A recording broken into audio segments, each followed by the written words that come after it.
अस्सलामुअलैकुम, this is miss Syed Nooruddin and you are watching Syed Nooruddin official. शुरू करता हूँ अल्लाह के नाम से जो बड़ा मेहरबान नहायत रहम वाला है। आज का व्लॉग बहुत ही ज़बरदस्त होने वाला है क्योंकि आज मैं आपको बताने लगा हूँ कि कैसे गंदम की फसल से गंदम की रोटी तैयार की जाती है। आप देख सकते हैं गंदम की फसल कट चुकी। फसल काटने के बाद फसल को सुखाया जाता है और एक साइड पे स्टोर करके रखा जाता है। आप मेरे दाई साइड पे देख सकते हैं, ये इन्होंने गंदम को स्टोर किया हुआ है। ज़मींदारी एक बहुत ही मेहनत वाला काम है। आप मुझे देख सकते हैं, मैंने अपने पूरे चेहरे को डांप लिया है, कवर अप किया हुआ है क्योंकि सम टाइम डस्ट पार्टिकल उड़ने की वजह से आप फ्लो का शिकार हो जाते हैं। आप पीछे देख सकते हैं ट्रैक्टर खड़ा हुआ है और मेरे दोनों अंकल पीछे काम कर रहे हैं। ज़मींदारी जितनी हमें लगती है आसान, ये इतना आसान काम नहीं है। इस प्रोसेस में महीनों लगते हैं और जिस तरह के आप देखा जाए तो ये सबसे पहले इसको उगाना, फसल को उगाना, फिर काटना, फिर सुखाना, उसके बाद थ्रेशर का प्रोसेस, साफ़ करने का प्रोसेस, उसके बाद जाके चक्की में पिसना और एक रोटी बनती है। ये एक लंबा प्रोसेस है, इसीलिए सम टाइम जो है वो जो फार्मर होते हैं वो स्ट्राइक पे चले जाते हैं कि आप जो हमसे गंदम ख़रीद रहे हैं वो अच्छे प्राइस पे नहीं ख़रीद रहे हैं। तो इसके पीछे इतने लंबे अरसे तक जो है ना उनकी मेहनत है। अगर हम ट्रैक्टर और मशीन की बात करें तो ट्रैक्टर के पीछे वाला जो हिस्सा इसको थ्रेशर मशीन कहा जाता है। इसके 3 हिस्से होते हैं। एक जहाँ से अंकल जो है वो गंदम की फसल को डाल रहे हैं, दूसरा ये वाला हिस्सा जहाँ से भूसा निकल रहा है। इस भूसे को हम एनिमल को एज अ फीड खिलाते हैं, एज अ चारे के तौर पर, ताकि हमें दूध और दही मिले। और जो तीसरा प्रोसेस है नीचे वाले साइड पे आप देख सकते हैं, यहाँ पे गंदम के दाने निकलते हैं। जो चौथा प्रोसेस है यहाँ पे वो ये है कि गंदम को फिर साफ़ किया जाता है क्योंकि कचरा बहुत ज़्यादा निकलता है उसमें से। ये आप देख सकते हैं, मैंने कारी साहब को कहा कि आप ज़रा उछालें ताकि लोगों को पता चले कि ये प्रोसेस कैसे होता है। हवा चलती है तो ये साफ़ होता है। साफ़ करने के बाद गंदम से जो है आप ज़कात खैरात सदका देके उसको फिर मशीन लेके जाया जाता है ताकि फिर उसको खाया जा सके।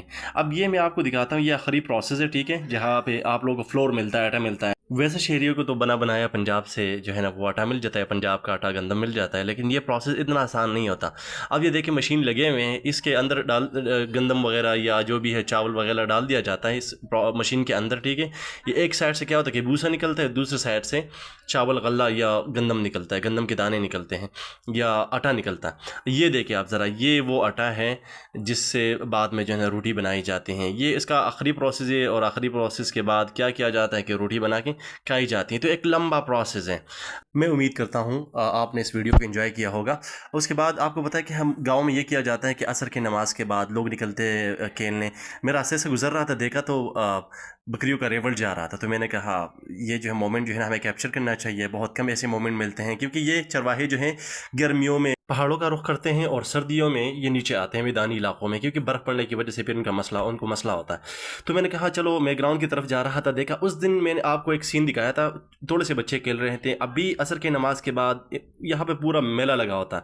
ये मेरे बहुत ही प्यारे भाई नवाज शाह साहब, मेरे कज़न हैं। किसी दिन इसके बारे में भी आप लोगों को बताऊँगा, मिलवाऊँगा उनसे। कायम शाह साहब और उबैदुल्लाह साहब बैठे हुए एंजॉय कर रहे हैं मैच को, ये बच्चे खेल रहे हैं, आप देख सकते हैं। ये असर की नमाज का जो मोमेंट है ना, इसके बाद ये पूरा आपके गांव का जो है जो रौनक है, मैं ये तो नहीं कह सकता कि बनगुल की खूबसूरती का मुकाबला, लेकिन अलबत्ता ये है मुदरिस साहब। मुदरिस जो है सम टाइम उनको कहा जाता था कि ये मेगरा है, बॉलिंग बड़ी मज़े की बॉलिंग करता था मेगरा साहब। ये बच्चे बैठे हुए हैं, बड़े पुरजोश नज़र आ रहे हैं, मैच को एंजॉय कर रहे हैं। तो मैंने कहा चलो मैं इनका भी ले लेता हूँ, वैसे भी जो है ना व्लॉग ख़त्म होने वाला है। तो इसके बाद मैं देखा नीचे कि कुछ बच्चे जो है वॉलीबॉल खेल रहे थे। बहुत ही बेहतरीन बात है कि बच्चे खेले कूदे, खुश रहें, मेंटली ये फिज़िकली फिट और मेंटली रिलैक्स रहेंगे, और इनके ये जो है ना बहुत अच्छी बात है। तो मैंने इनको भी ज़रा थोड़ा सा कैप्चर किया। बच्चे बड़े खुश थे तो उन्होंने कहा कि आप शॉट ले लें और मैं शॉट खेलने की कोशिश कर रहा हूँ। ये बच्चे आप देखें। आज के व्लॉग बस यही तक था, मिलते हैं कल के व्लॉग में। फॉलो शेयर सब्सक्राइब करना मत भूलिएगा। खुश रहे, अल्लाह हाफ़िज़।